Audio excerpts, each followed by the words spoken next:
Vamos falar um pouquinho da coletiva de imprensa agora que teve do Renan com o vice. Preciso falar pra vocês que eu adorei a indicação de vice do Renan. O Haroldo é uma pessoa, assim, só de você ver, ele é uma pessoa sensacional. Acho que ele atinge um público que a gente tem dificuldade de atingir. É uma pessoa que você vê que é idônea, que é honesta e que acredita de fato no projeto e que encara o Renan como o verdadeiro líder da direita, que é o que o Renan é de verdade. Então eu gostei muito e acho que foi uma indicação muito renânica. Foi renânica. Espontânea. A espontaneidade do Renan criou tudo que a gente tem hoje aqui, gente. Criou a Revista Valete, criou o Universo Valete, criou o MBL, criou o Partido Missão. Então tudo que a gente tem hoje foi uma ideia do Renan. Então eu adoro essas espontaneidades renânicas. E foi muito verdadeiro, né? Você vê que foi um negócio do coração. Tanto é que a gente estava agora na coletiva de imprensa, Ana, até a própria coordenadora de campanha, de pré-campanha no caso, né, do Renan, a Amanda, se assustou na hora que ele foi lá e fez o convite durante o evento pro Haroldo ser o pré-candidato a vice. Sim. Foi algo muito bacana, foi muito do coração. E ele segue totalmente o oposto da receita de bolo dos partidos convencionais, do Partido Centrão, né? Os caras fazem todo um cálculo, não, o Flávio Bolsonaro precisa escolher uma mulher do Nordeste para melhorar o seu público entre as mulheres, para ele crescer de voto. Daí chega o Renan, ele conhece uma pessoa que ele sente que o coração dela é bom, é quente, que tem verdade naquilo que ele fala. Ele chega durante o evento e fala: eu gostaria que você fosse meu vice. Sim. E o Medina se emocionou muito com isso. Inclusive hoje a gente estava lá na coletiva, ele até se emocionou, chegou a chorar com a qualidade da cobertura que a imprensa tradicional hoje está fazendo sobre a nossa pré-campanha, Ana. A gente chegou, estava lá com o Renato, a gente bateu um super papo legal com uma jornalista do Globo News, que inclusive passou a fazer um acompanhamento sensacional da pré-campanha do Renan, coisa que algumas semanas, alguns meses atrás, isso era praticamente nulo. Então, a Globo News fazendo esse acompanhamento significa que a gente está fazendo barulho, que eles passaram a enxergar a nossa pré-candidatura e o projeto do Partido Missão para o Brasil como algo sério, palpável e que realmente pode mudar o futuro das pessoas que aqui vivem. Então é algo muito bacana que nos traz esperança de poder participar dessa mudança como um todo e a gente está muito feliz com tudo isso, né, Ana? Sim, exatamente. Pessoal, vocês estão falando que a live caiu, provavelmente deve ter dado algum erro, alguma coisa lá na hora de subir, mas o pessoal já deve estar vendo isso, fica tranquilo. É com o Rafael Riso. É o Riso. O Riso deve ter pegado alguma coisa, deve ter... Enfim. A live tá privada mesmo. Deve ter pegado alguma coisa pra editar, pra ficar mais legal pra vocês, mais dinâmico. Então deve ser algo do tipo. Não se preocupem que em breve deve voltar. Mas enfim, estou muito feliz. Estou com o coração quentinho com essa indicação de vice-presidente. E mais legal ainda ser uma chapa pura da missão, né? Com certeza. Uma chapa pura da missão, sem coligação, sem nada do tipo. Então isso é muito sensacional. E agora... Ana, só para complementar essa questão da escolha da chapa pura, existem outros partidos que provavelmente terão pré-candidatos à presidência e vice da mesma chapa com chapa pura. Mas aí, no caso deles, não será uma escolha do próprio partido, e sim porque eles não vão ter alternativa. Por exemplo, o Partido Novo com Zema, eu acho difícil ele conseguir outro partido que seja pré-candidato a vice com ele. Ronaldo Caiado teve que escolher o Kassab do próprio partido porque, infelizmente, a galera não via viabilidade na pré-candidatura dele. Outros caras que estão mais atrás deles provavelmente também vão ter que optar por isso, não por escolha própria, mas por serem forçados a tal. O coitado do Zema. O Zema, nem pra presidente, nem pra pré-candidato a presidente, ele tá tendo o apoio do partido dele, quiçá, pra escolher um vice. Então, assim, já tá tendo briga interna por conta disso. Briga interna muito externalizada, inclusive, porque as páginas do partido regional soltam notas de repúdio contra ele. Não querem nem ele presente nos eventos do Partido Novo, cara. Exatamente. Então, assim, é muito legal a gente ver a disparidade que existe entre o Renan e os demais pré-candidatos. Porque você vê que essa espontaneidade do Renan, essa validação real e orgânica. Porque quando o Haroldo foi lá para aquele evento, foi entregar a medalha do Renan, ele não foi esperando nada em troca, ele não foi esperando que ele receberia um convite nem nada. Ele foi porque ele acredita genuinamente no projeto, que ele enxerga o Renan como um verdadeiro líder hoje.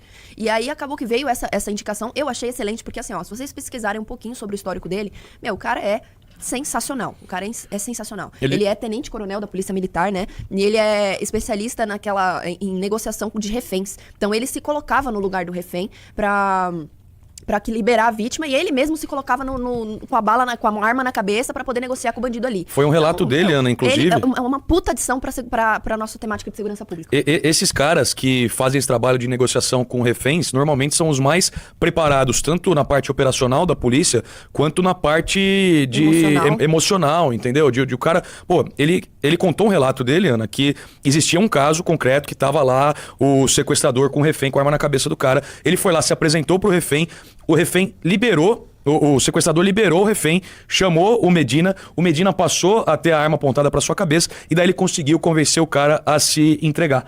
Então é um preparo emocional gigantesco que esse cara tem. E ele representa muito, Ana, a nossa trajetória que a gente vai seguir daqui pra frente. Porque ele é um cara de geração boomer, ele tem 62 anos, é um ex-bolsonarista, um cara que acreditou no projeto de Brasil, que nem existia na verdade, né? Da família Bolsonaro. E a partir do momento que ele conheceu o projeto do Partido Missão, conheceu o Renan, ele acordou e passou a enxergar que o futuro é aqui, entendeu? E é o que a gente tá trilhando agora. A gente tá em primeiro lugar entre os jovens da geração Z. Acima do Nicolas, tá? Acima do Nicolas. Acima do Nicolas. O que pra muita gente pode parecer surpreendente, mas pra gente não é nada surpreendente, porque o Nicolas, ele nada mais faz do que herdar o espólio do Bolsonaro, né? Em grande parte. Então o espólio do Bolsonaro é o quê? É um monte de idoso votante. Então é inegável que entre os jovens a gente esteja em primeiro lugar, porque são as pessoas que estão aí mais conectadas com o nosso discurso. E daí o que acontece, Ana? Daqui pra frente, onde que o Renan e o Partido Missão vão buscar os votos? Conforme vai passando o tempo das pessoas mais velhas. A gente já tá em primeiro na geração Z de 16 a 24 anos. Agora a gente começou a crescer dos 24 aos 32 anos. Próximo passo, dos 32 aos 45. Depois a gente vai começar a crescer naturalmente dos 45 aos 65, 70.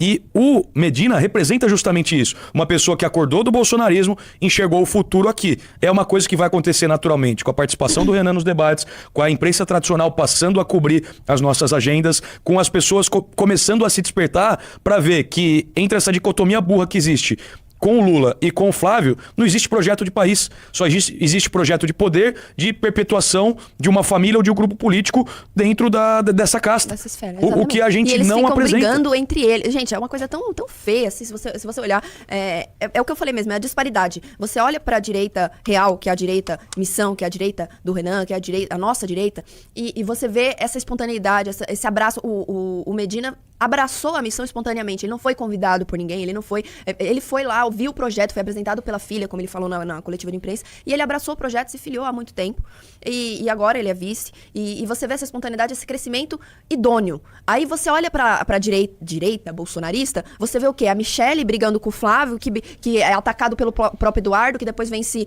redimir, aí vem o Silas Malafaia, toma as dores da Michelle, o Nicolas Ferreira, que odeia todo mundo, mas que quer estar lá com o Valdemar, e você vê essa briga, esse desconforto público. Se a gente tá vendo esse desconforto acontecendo na nossa frente, nas notícias todos os dias, nos jornais, e eles não têm vergonha de esconder isso em todas as redes sociais, um acusando o outro, um apontando o dedo pro outro. Imagina o que não deve acontecer nos bastidores. Imagina o que não deve acontecer nos bastidores. Você acha que esse tipo de pessoa tem a capacidade de reunir um grupo de pessoas para cuidar do país como ele deve ser cuidado? É óbvio que não. Se você juntar Lé com Cré, você percebe que nenhum deles tem a capacidade para gerir o país da forma séria que o país precisa ser gerido. E aí você olha pro outro lado e você vê esse tipo de coisa acontecendo, você fala, caramba, além dos caras terem um projeto, eles têm um coração. E é isso que a gente precisa para transformar o Brasil num lugar melhor e para alcançar aí a grandeza que o Brasil de fato tem o potencial de alcançar. A gente tem verdade, Ana.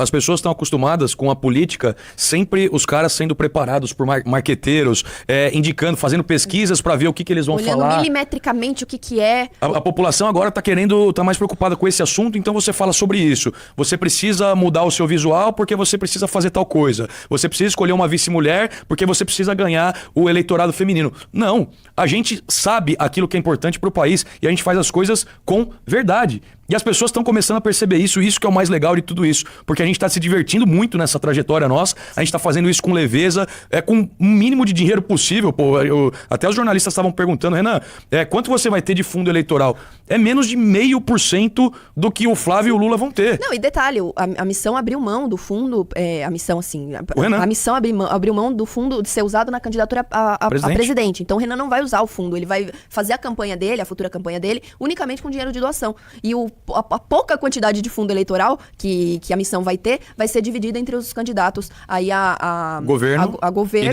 deputados federais e deputados estaduais. Então, assim, para vocês verem como realmente o trabalho verdadeiro, a entrega verdadeira, ela gera identificação. E essa identificação está sendo mostrada diariamente em cada ponto que a gente cresce nas pesquisas, em cada encontro que a gente faz, que tem lá centenas de pessoas esperando para ver, em cada lugar que o Renan vai, que ele tá atravessando de barco, aparece um cara no meio do lixão reconhecendo ele, falando, caramba, o Renan.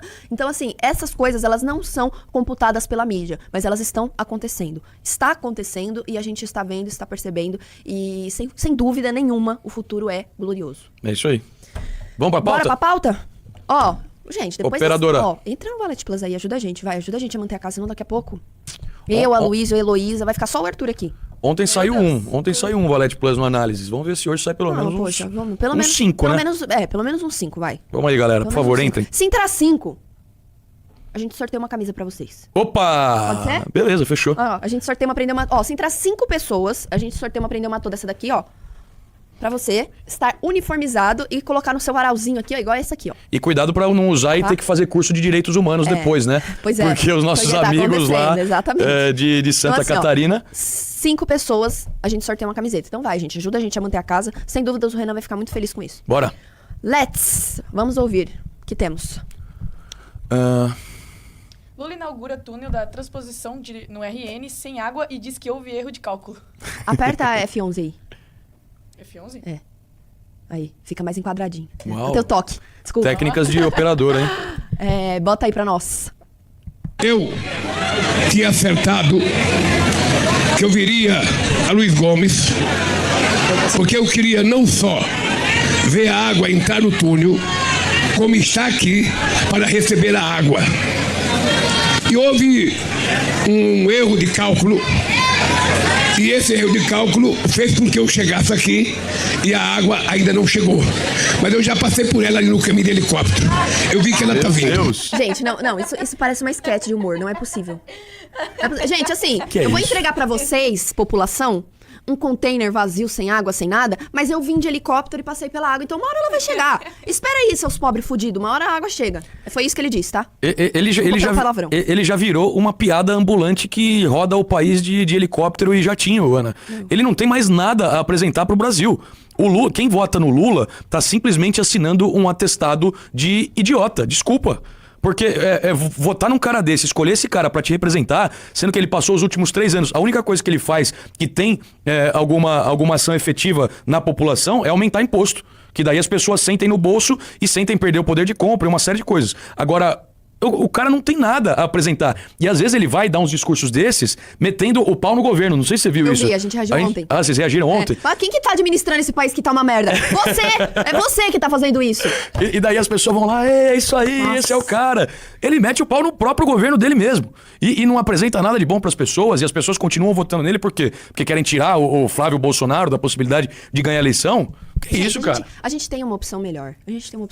É o que eu sempre falo pra vocês. Eu cresci ouvindo a geração dos meus pais falando assim, poxa, a gente teve a oportunidade de votar numa pessoa qualificada, que era o Enéas na época, e a gente votou no Lula e tá essa merda e tá votando no PT desde então. Eu não quero passar daqui 10 anos e falar pros meus filhos que, puta, a gente teve a oportunidade de eleger alguém foda, alguém que ia mudar esse Brasil, e a gente não elegeu e agora a gente tá aqui na merda. Eu não quero falar isso daqui 10, 15 anos, quando eu tiver os meus filhos e falar isso. Eu quero que a gente fale assim, ó, a gente teve a oportunidade de eleger alguém bom, alguém qualificado, alguém que tem capacidade de transformar o Brasil numa potência mundial, a qual ela tem potencial, e a gente fez isso. A gente elegeu, e hoje o país... Gostou deste conteúdo? Então deixe seu like, inscreva-se no canal e ajude o Partido Missão a levar essas ideias para cada vez mais pessoas. Nos vemos no próximo vídeo.